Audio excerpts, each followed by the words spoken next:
Hi this DTH. Teaser reaction ചെയ്യാമെന്ന് വിചാരിച്ചു. ഞാനൊന്ന് ഉറങ്ങി എഴുന്നേറ്റ് നോക്കുമ്പോഴേക്കും പേട്രിയറ്റിൻ്റെ പേട്രിയറ്റിൻ്റെ മലയാളം, ഹിന്ദി, തെലുങ്ക്, തമിഴ് ടീസർ ഇറങ്ങിയിരിക്കുന്നു. അതിൻ്റെ മലയാളം ടീസറാണ് ഞാൻ കണ്ടത്.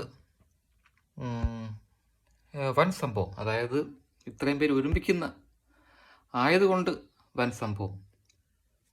ഒരുവിധപ്പെട്ട എല്ലാ സിനിമാ പ്രേമികൾക്കും, മലയാളത്തിലും ഇന്ത്യയിലൊക്കെ ഉള്ള ഏകദേശം എല്ലാ സിനിമാ പ്രേമികൾക്കും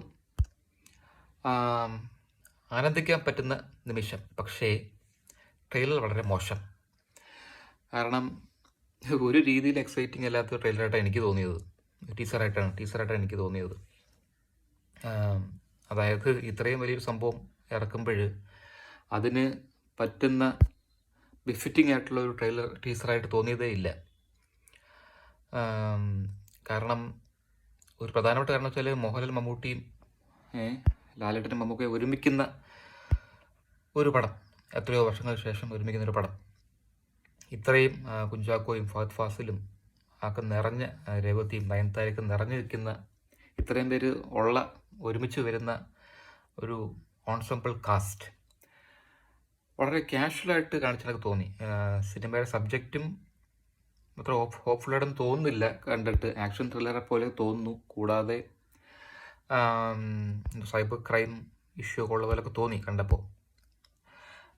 പക്ഷേ പഴയ ചില ഷാജി കൈലാസ് പടങ്ങൾ കാണുന്ന കണക്കുള്ളൊരു ഫീലിംഗാണ് ഉണ്ടായത് ട്രെയിലർ കണ്ടപ്പോൾ, ടീസർ കണ്ടപ്പോൾ. പടം എങ്ങനെയായിരിക്കും എന്ന് അറിയത്തില്ല, നല്ലതായിരിക്കാം ഒരു പക്ഷേ ടീസർ ഒട്ടും ആശാവഹമല്ല. മോഹൻലാലും മമ്മൂട്ടിയും ചേർന്ന് വരുന്ന സീനൊക്കെ വളരെ കാഷ്വലായിട്ട് കാണിച്ചെന്നൊക്കെ തോന്നി. ഒരു പക്ഷേ അത് ടീസറിൽ കാണിക്കാൻ ആവശ്യമില്ലായിരുന്നു, അത് തിയേറ്ററിൽ കണ്ടാൽ മതിയായിരുന്നു. അല്ലെങ്കിൽ ടീസറിൽ കാണിക്കുവാണെങ്കിൽ വേറെ രീതിയിൽ കാണിച്ചാൽ മതിയായിരുന്നു. ഒരുമിച്ചുള്ള സീൻ ഇങ്ങനെ വളരെ കാഷ്വലായിട്ട് കാണിക്കും ഞാൻ വിചാരിച്ചില്ല. എന്തായാലും പടം വരുന്നു എന്നുള്ളത് എക്സൈറ്റിംഗ് ആണ്. ഇങ്ങനൊരു പടം, പ്രത്യേകിച്ച് മഹേഷ് നാരായണൻ ഡയറക്ടോറിയൽ പ്രോജക്റ്റായിട്ട് വരുമ്പോൾ.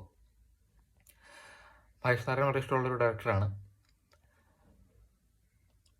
എന്തായാലും നോക്കാം. എന്തായാലും ഇതൊരു ഇൻഡസ്ട്രി ഹിറ്റായിരിക്കും എന്നുള്ളത് സംശയമൊന്നുമില്ല ഏകദേശം.